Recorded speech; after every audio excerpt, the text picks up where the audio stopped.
Fala pessoal, tudo bem com vocês? E aí, como é que tá a leitura? Como é que foi as leituras desse semestre? Por aqui eu consegui terminar algumas leituras que eu queria, mas eu acredito não ter ido tão bem quanto eu esperava. Isso se deu principalmente por causa da leitura desse livro, que é o título aí do nosso vídeo hoje, Esplendores e Misérias das Cortesãs. Esse livro, né, tomou um tempinho a mais do que eu esperava. Um livro realmente fascinante. E eu vou dizer porque eu demorei um pouco mais nesse livro. E parte dessa razão é também o como o próprio autor Balzac que construiu a sua grande obra e a comédia humana que nós temos tratado aqui também no canal, beleza? Então fica comigo que a gente vai falar um pouco sobre Esplendores e Misérias das Cortesãs hoje.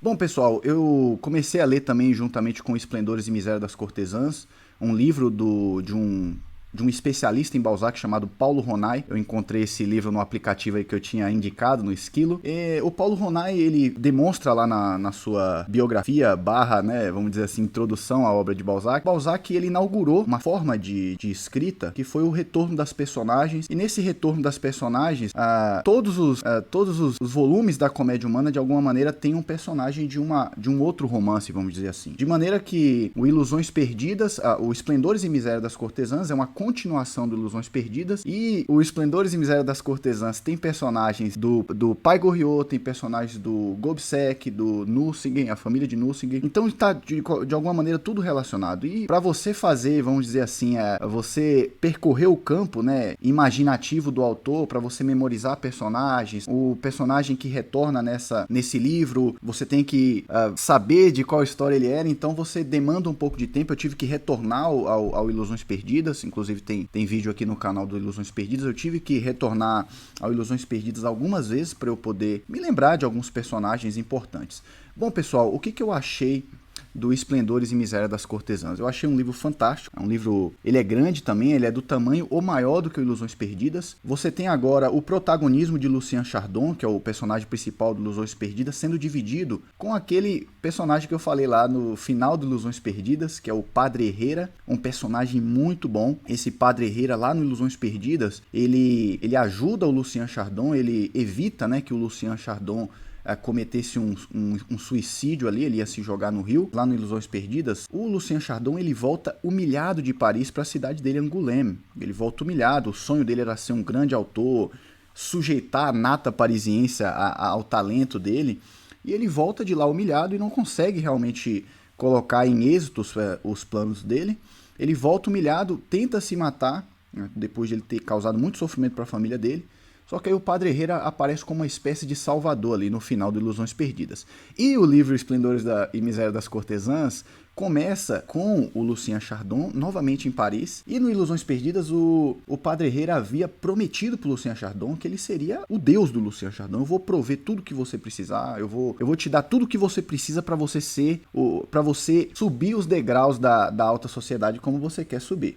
E aí o livro Esplendores e Misérias das Cortesãs começa com o Lucien Chardon num jantar muito importante em Paris, com toda aquela nata, né, parisiense, aquela alta sociedade parisiense que havia humilhado ele e enganado ele no Ilusões Perdidas, e ele se apresenta como superior a todo mundo ali, tanto nas vestimentas, tanto na beleza, que ele era muito bonito, como já dissemos aqui.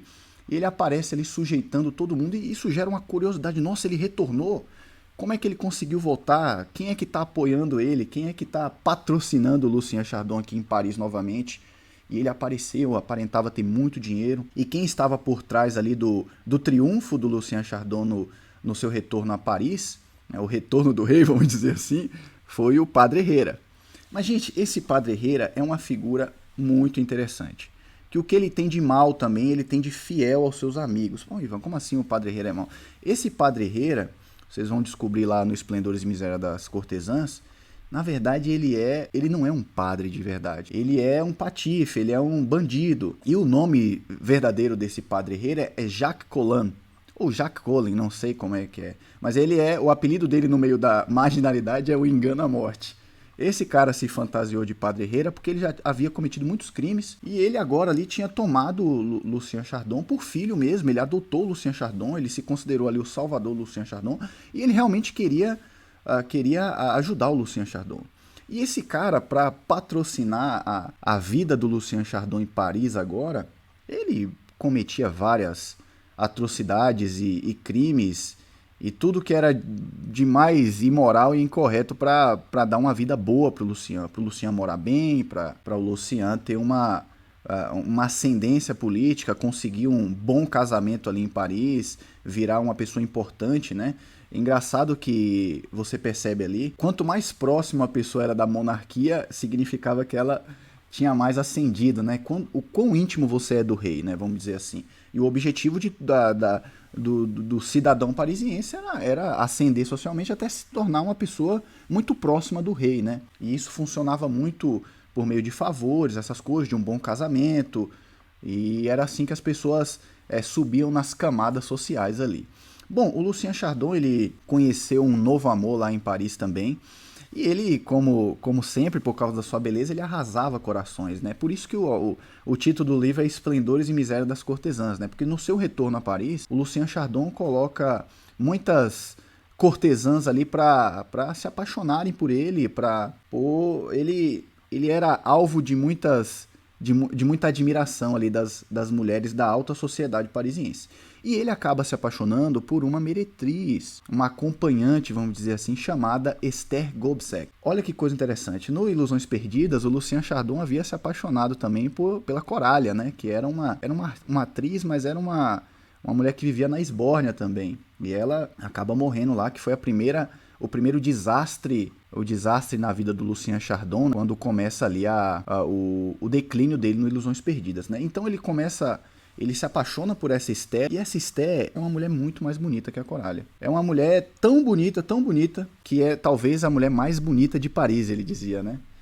E essa mulher se apaixonou pelo Lucien Chardon, se apaixonou de uma maneira absurda pelo Lucien Chardon, ficou louca pelo Lucien Chardon, e ela queria mudar toda a vida dela de meretriz para se casar com Lucien Chardon, para se tornar digna de Lucien Chardon, a ponto de ir para um convento, se arrepender dos pecados dela. O padre Herrera envia ela para um convento, e aí a vida dessa moça é uma vida muito trágica, é muito boa a história dela, mas é muito trágica, e ela se apaixona, e aí o padre Herrera vai utilizar a beleza dessa menina e a paixão dela pelo Lucien Chardon para fazer com que ela ganhe dinheiro para patrocinar o próprio Lucien Chardon em Paris. E aí aparece um outro personagem na história, que é o Barão de Nucingen, que era um homem que mexia com a bolsa de valores, com altas quantias. Era um homem totalmente ganancioso, um homem sem coração de pedra. E o Balzac diz que esse homem encontra a Esther em um momento lá em Paris e se apaixona por ela. E é muito interessante o contraste que o Balzac estabelece ali entre a frieza de coração e ganância daquele homem, a beleza e a docilidade daquela mulher, e como a beleza conseguiu furar aquele coração que só pensava em dinheiro. Esse é um momento muito interessante do livro. E esse Barão de Nucingen que se apaixona por essa Esther, que é a amada de Lucien Chardon, e ele começa a dar dinheiro para ela, a dar um monte de coisa, e esse dinheiro de alguma maneira estava indo tudo pro Lucien Chardon, para ele conseguir comprar uma propriedade para se casar com uma outra personagem da história, que é uma personagem muito importante, que o pai era muito importante, e o padre Herrera queria conseguir um bom casamento pro Lucien Chardon para ele ascender de vez na alta sociedade parisiense. Bom, os planos do padre Herrera, eram parcialmente conhecidos pelo Lucien Chardon. O Lucien Chardon sabia que o padre Herrera conseguia recursos, mas ele não sabia muito bem.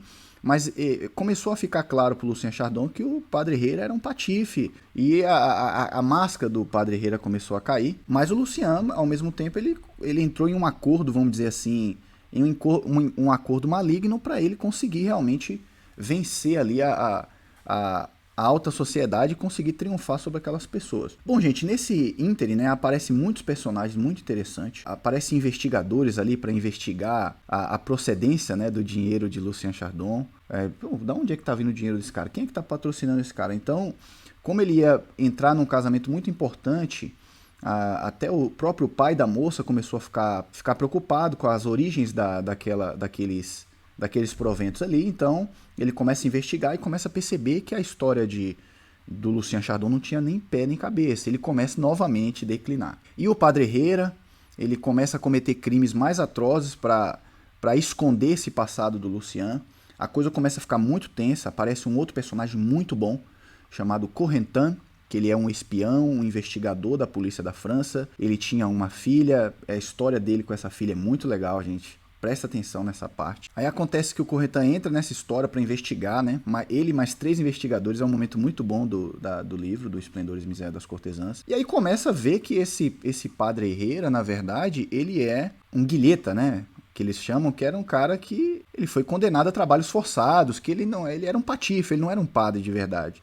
E aí começaram a investigar o passado do Padre Herrera, que descobriram que ele era o Jacques Collin, e de repente começa o declínio do Lucien Chardon ali, os crimes começam a vir à tona, e a vida do Lucien, que já estava ruim, ficou uma desgraça completa, de desonra, de infortúnios. Eu não vou dar detalhes do que começa a acontecer com o Lucien Chardon, não vou dar o spoiler do final do livro, se bem que o pessoal já tem falado aí que livros clássicos não tem como dar spoiler, né? O livro está aí há 200 anos, 300 anos, como é que eu vou dar spoiler, né?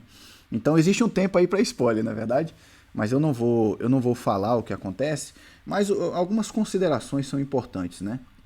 Bom, pessoal, o Balzac ele consegue trabalhar aí no Esplendores e Miséria das Cortesãs algumas coisas muito interessantes, alguns personagens muito interessantes.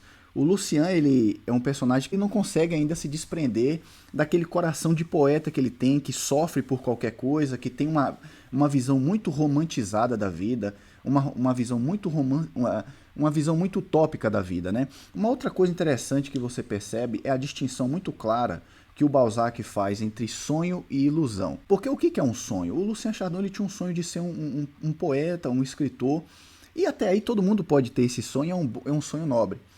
Mas o que é quando esse sonho se torna uma ilusão? Quando ele vem cercado de motivações ou de expectativas que não são garantias daquela vocação. Por exemplo, eu quero ser um escritor porque eu quero que as pessoas me admirem. Eu quero ser um poeta porque eu quero ser louvado pelas pessoas, porque eu quero ser rico, porque eu quero de alguma maneira triunfar por meio da minha vocação, do meu dom. Então isso aí, é isso que eu acho que é talvez o ponto nevrálgico aí da lição da vida do Lucien Chardon. É essa questão de como você pode limpar, né, o seu dom, né, e a sua vocação, livrá-lo, né, de ilusões que podem prejudicar, que pode te colocar em um caminho de prostituição das suas virtudes. Eu acho que isso é uma coisa muito clara na história do Lucien Chardon. Você percebe ali que não houve uma mudança de atitude, um arrependimento na vida do Lucien Chardon. Ele estava, embora ele tivesse talentos e dons magistrais, ele estava usando aquilo ali a serviço do vício, a serviço da ganância, a serviço do mal. E isso acaba destruindo o próprio dom dele, desfigurando a beleza que ele tinha, embora ele amadureça em certos aspectos ali, e o fim que ele toma é um fim realmente um fim muito trágico, eu digo, é um fim trágico, mas você percebe que ele não consegue realizar os seus objetivos, porque os seus objetivos são objetivos totalmente, vamos dizer assim, totalmente transitórios e coisas que podem acontecer ou não podem acontecer e estão cercadas de razões que são razões totalmente descartáveis ou até reprováveis. Uma outra coisa interessante é a vida do Jacques Collin, né, do Padre Herrera, pois ele é um personagem muito emblemático. Ao mesmo tempo que ele é uma pessoa muito ruim, você percebe que ele tem virtudes de uma pessoa muito boa também. Nossa, Ivan, como é que pode isso, né? Essa é uma coisa muito interessante, pois ninguém é, vamos dizer assim, na nossa percepção, 100% bom e 100% ruim. Nossa, Ivan, que você está falando uma heresia, uma mentira. O que eu quero dizer com isso é que no convívio com as pessoas também tomam, ainda que por razões erradas, atitudes nobres, atitudes de coragem, atitudes muito boas. E esse Padre Herrera, ele é um exemplo de coragem, ele é um exemplo de líder, um exemplo de uma pessoa que consegue tomar decisões sob pressão, ele faz isso como ninguém, e ele é uma pessoa realmente que tem uma virtude, que ele é muito fiel aos seus comparsas, aos seus amigos, tanto que o final da vida do Jacques Collin é um final de muita bravura, de arrependimento e de decisões ali tomadas numa direção de conserto da vida dele, que é muito bonito. É realmente muito bonito. E vale muito a pena vocês prestarem atenção aí no Jacques Collin. Outra coisa interessante, o Jacques Collin, ou Padre Herrera, que são as mesmas pessoas, Engana a Morte, ele é o